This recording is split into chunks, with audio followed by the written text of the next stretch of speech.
Bienvenidos a Campus Legal. En este video desarrollaremos una aproximación de la clasificación de los tipos penales. Para ello, debemos tener presente que el Código Penal peruano consta de un título preliminar, que contiene principios generales que informan y orientan el ejercicio de la potestad punitiva del Estado, y que además sirven de parámetro de interpretación para todas las demás normas que contiene. Tiene una parte general que engloba disposiciones comunes aplicables a todos los delitos. Por último, consta de una parte especial donde se encuentran contenidos dichos delitos, también llamados tipos penales.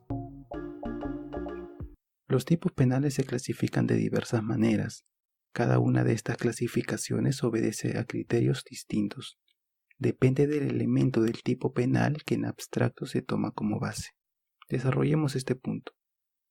Todo tipo penal está conformado por una parte objetiva y una parte subjetiva. Dentro de la primera, se analiza a los sujetos intervinientes en el delito, tanto al sujeto activo que realiza el delito como al sujeto pasivo, definido como el titular del bien jurídico afectado. Además, se analiza la conducta del sujeto activo, esto es, la acción u omisión llevada a cabo, que se concreta en el verbo rector y que constituye el núcleo de todo delito. Finalmente, se analiza el objeto material del delito, que es el objeto físico sobre el cual recae la conducta del sujeto activo, que se diferencia del bien jurídico tutelado, que es el objeto de protección de la norma penal. Lo expuesto hasta ahora resulta relevante, dado que los elementos del tipo penal son, a su vez, los criterios que se emplean para su clasificación. Atendiendo al sujeto activo, los delitos se clasifican en comunes y especiales. Los primeros son aquellos que pueden ser cometidos por cualquier persona, como el delito de homicidio, hurto, apropiación ilícita, entre otros. Se pueden identificar por usar en su redacción la fórmula genérica el, que.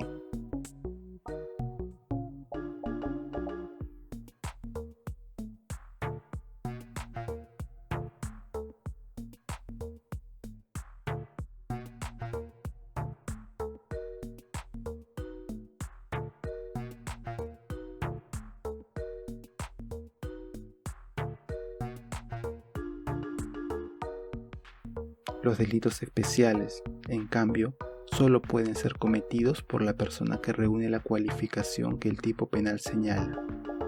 El delito de peculado puede ser cometido solo por un funcionario o servidor público. A su vez, los delitos especiales se subdividen en delitos especiales propios cuando esta cualificación fundamenta la punibilidad, y delitos especiales impropios cuando la agrava. Veámoslo con un ejemplo. El delito de concusión es un delito especial propio, porque la cualificación de funcionario o servidor público es el fundamento de este delito. Nadie más lo puede cometer.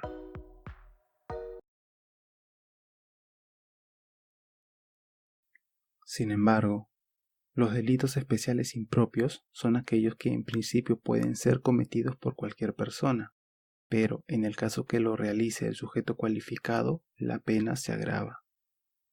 Así tenemos el delito de apropiación ilícita, que si bien puede ser cometido por cualquier persona, la pena se agrava si obra en calidad de curador, tutor, albacea, síndico, depositario judicial o en el ejercicio de una profesión o industria para la cual tenga título o autorización judicial.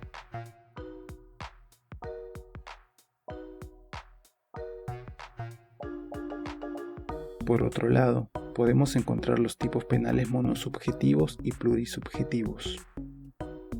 Los primeros son aquellos en los que interviene un solo sujeto para su realización. Puede intervenir más de uno, es cierto, pero no es necesario para que se configure. En cambio, en los delitos plurisubjetivos sí es necesaria la intervención de una pluralidad de personas. A su vez, este último se puede subdividir en delitos de convergencia y en delitos de encuentro. Veámoslo con ejemplos. El delito de violación de domicilio es cometido por el que, sin derecho, penetra en morada o casa de negocio ajena, Basta una sola persona para que se cometa el delito, pudiendo ser cometido por dos o más, sí, pero no es una exigencia típica. Por otro lado, el delito de conspiración es plurisubjetivo de convergencia, pues requiere que el sujeto activo tome parte de una conspiración con dos o más personas. Queda claro que una sola persona no puede cometer este delito. A su vez, un delito plurisubjetivo de encuentro es la colusión, dado que debe existir un acuerdo entre el funcionario o servidor público con los interesados.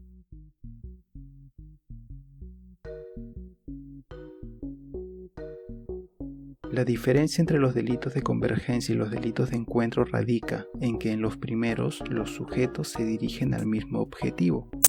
En el delito de conspiración, dicho objetivo es cometer delitos de rebelión, sedición o motín. En los delitos de encuentro, si bien los intervinientes se dirigen a un mismo objetivo, lo hacen desde posiciones distintas.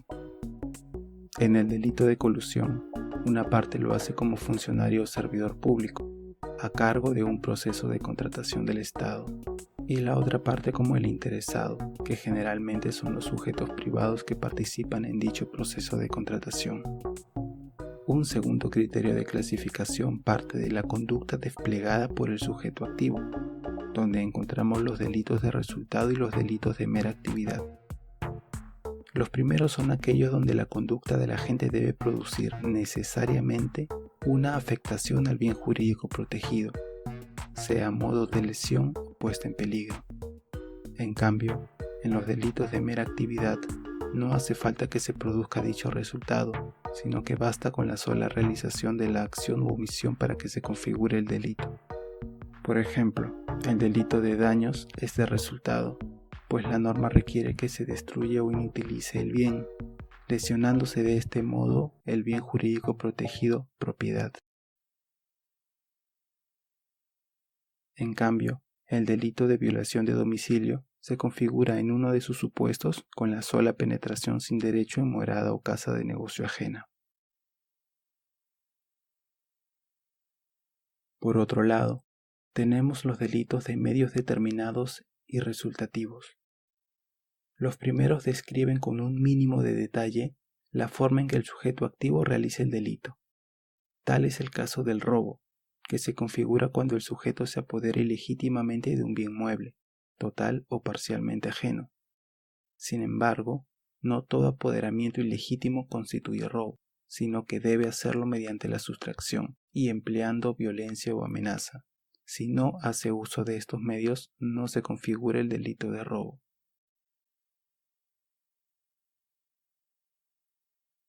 En cambio, en los delitos resultativos, solo importa que se produzca el resultado señalado por la norma. Así tenemos el delito de homicidio simple, que no requiere una forma determinada de cometerlo, basta la sola muerte de la persona. Por último, se distingue entre los delitos instantáneos y los delitos permanentes. Los delitos instantáneos se consuman en los delitos de mera actividad con la realización de la conducta típica, y en los delitos de resultado con la producción del resultado típico.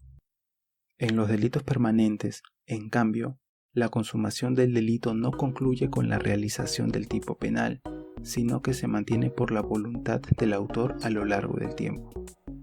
El sicariato es un delito instantáneo, pues se configura cuando el sujeto activo mata por orden, encargo o acuerdo, buscando obtener algún beneficio.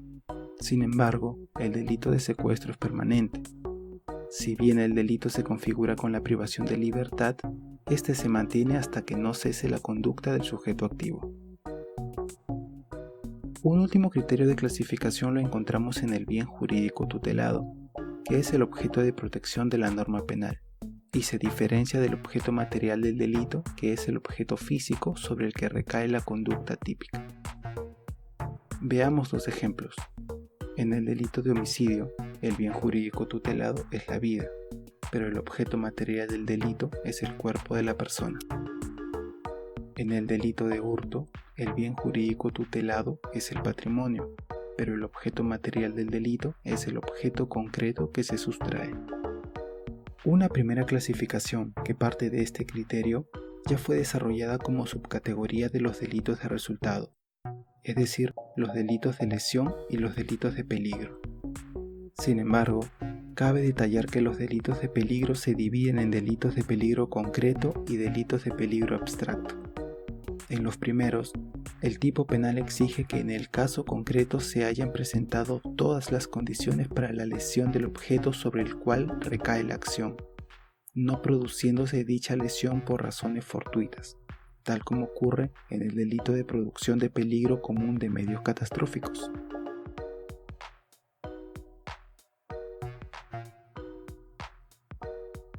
Por otro lado, los delitos de peligro abstracto requieren únicamente la peligrosidad general de la conducta, sin que sea necesario que en el caso concreto se haya puesto en peligro el bien jurídico protegido, como sucede en el delito de conducción bajo estado de ebriedad.